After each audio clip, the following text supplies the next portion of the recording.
Hello, this is Carrie again, and I have another video for you today. Today's tutorial is going to be looking at how I did the legs here. So I hope you guys like this video.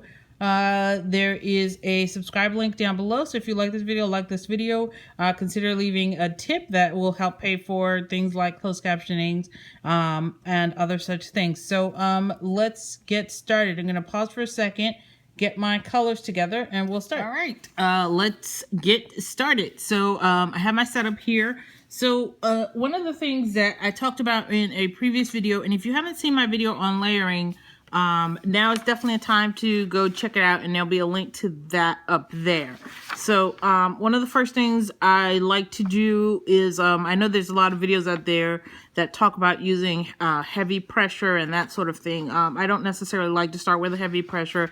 I like to just go lightly on the layers. I personally like to mark out the darkest areas first. So that's what I'm going to do here is I'm going to mark out the darkest areas first with just a very light layer. And this isn't going to be as dark as it is going to end up. So I'm going to pause for a second and come back having done the darkest areas in a dark indigo. Now I don't use black as a lower level. I may use a little bit of black to darken the areas up a little bit, but mainly for my shadows, I like to use dark indigo for my shadows. It's a very nice dark blue, and shadows are more of a cool color.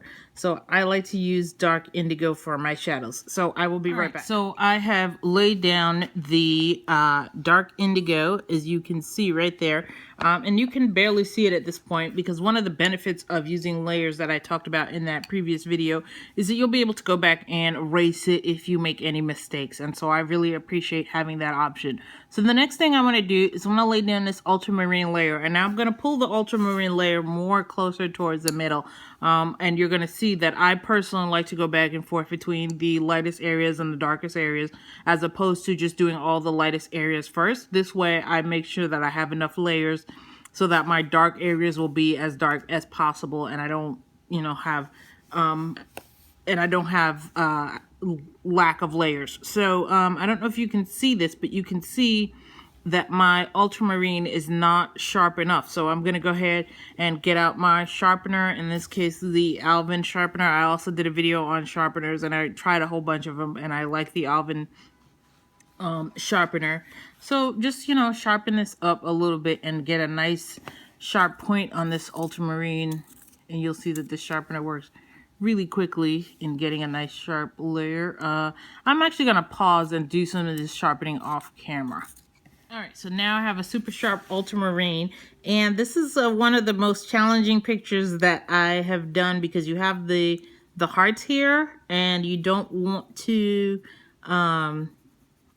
go too far. So in this case, I'm going to go over the places that I went over with the dark indigo and just pull a little bit further out. So I'm going to pause, finish this up, and then I'll show you how it looks once I've went over the areas that I did with the dark indigo and went a little bit further out. We are back. And one of the things I realized is that it was a little bit too blue. So I'm just going to go in with a light layer of this manganese violet, and I'm going to do the same thing with the manganese violet, and I'm just going to put it a little further than I did the previous blue, and then I will be right back. All right, I have finished. I went over with the manganese violet. I'm going to do a little close-up. And I am ready to come in with a different color once again. This time a pale blue. This is probably what people would have started with. This is the light ultramarine. And I'm just going to take this and go in and just go in a little further than I did before. And hopefully everything comes out okay. And if it's a little bit uneven, then I'll just take an eraser to it, and that should fix everything right up. So I will be right back. All right, once again, I have finished, and this time I was doing just the edges again, and I decided that I really liked the way this blue looks, so I took the blue all the way to everything. And the other thing that you might have noticed with when I was coloring is that I've done everything in these up and down lines, and that will really help because I want it to look like she has on stockings. So I want it to all the lines to go in the same direction. If I didn't want to show the strokes of the pencil, then I would just vary the strokes for different parts. Now I'm going to do the red on the inside, and I tried both of these reds, and I personally like to do the deep scarlet, so I'm going to go in and color everything with the deep scarlet, and just color everything with the same shade of deep scarlet, all the little hearts. So I will be back with showing you the little hearts. So I am back, and so for the hearts, I wanted it to kind of look a little bit like applique, like if you have stockings and there's some applique on it. So I just went ahead and did these with a little bit of you know, doing multiple layers at once, because these aren't going to be the most complex textures right here.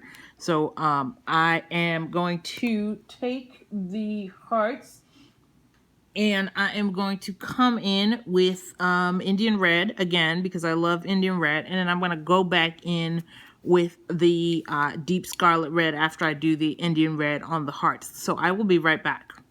All right, I did the little red hearts, and so now I am going to go back in with the blue, the sort of a medium blue, and then just gently sort of darken up these areas that I want to be the darker parts. And again, just going in very lightly, not too heavy. I mean, I can't always take the eraser to it, but I would rather not. So I'm going to go back in and do this for the rest of it. We are finally starting to get somewhere. You're starting to see some of the effects that I wanted.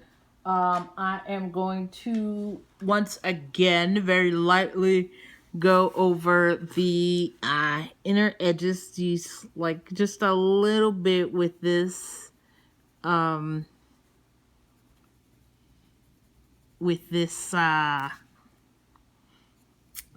sorry, with this dark indigo again. So once again, I'm gonna take this and just go over very lightly over the outermost edges closest to where the darkest areas are. All right, so as you can see, it's really starting to come together now really nicely. So I put in the medium blue, which was a cobalt blue. And now I'm going to go back in with, this is the lightest blue that I used, which was the light ultramarine. Hold. So this is the color that I did first. I'm going to go back in and try to get close to the center, but not all the way out. I'm going to try to push some of these colors out. And once again, doing the layering the way I was before. And then after I do the ultramarine, I'm going to try to darken up those outer edges. So let's first put in this light ultramarine, and then we'll come back and darken those outer edges. I am back, and now is when I've started to use just a little bit of black. Let me show you that this is in fact the black. So I started to use a little bit of black here, just a little bit, not a lot. Again, very lightly going in, not using too much pressure. I just want to get in a little bit lightly to just bring the colors to a little bit of a darker tone. So the other thing that you can do, let me show you this mini wheel here. The other thing you can do to create shadows in the darker areas is you can go to the color at the opposite end of the color wheel. If you don't have a color wheel, it's definitely a good investment. I think this was like $1.50, like $2 for this color wheel. It's definitely a really good investment. You could go to the color at the opposite end of the color wheel, and you can create your shadows that way. That's what a lot of people do. I just like doing this because it's a little bit, I feel like it's a little bit easier for me to sort of see what's going on.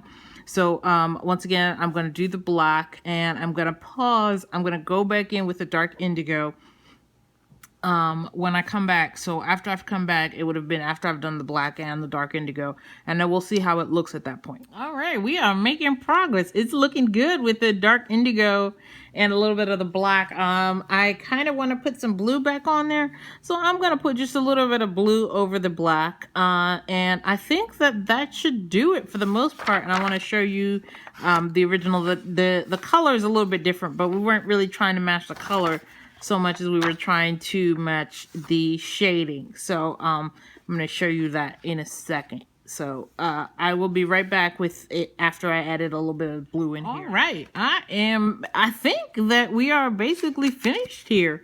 As you can see, we got the dark areas nice and dark. We've maintained a lot of the lightness that we wanted to maintain. Now, some people will leave some white in the middle. I personally am not. I don't leave that much white. But you can leave, if you wanted to, you could have left more white in there if that's what you wanted to do. But I am going to call this done, and I'm going to show you the comparison between that one and the original. You can see that the color is different, but the general shading is basically the same. And then you would repeat this process for the ballerina slippers, pretty much the same way. You would do the ballerina slippers pretty much the same way that I did this. So I hope that you guys, except using different colors, obviously, to get the color that you want. And I hope you guys found this helpful. Let me know if you guys have any questions. If you like this video, consider liking it below, or leaving a tip to help support the channel and pay for things like closed captionings. So thank you very much, and I hope you guys have a great day. Bye.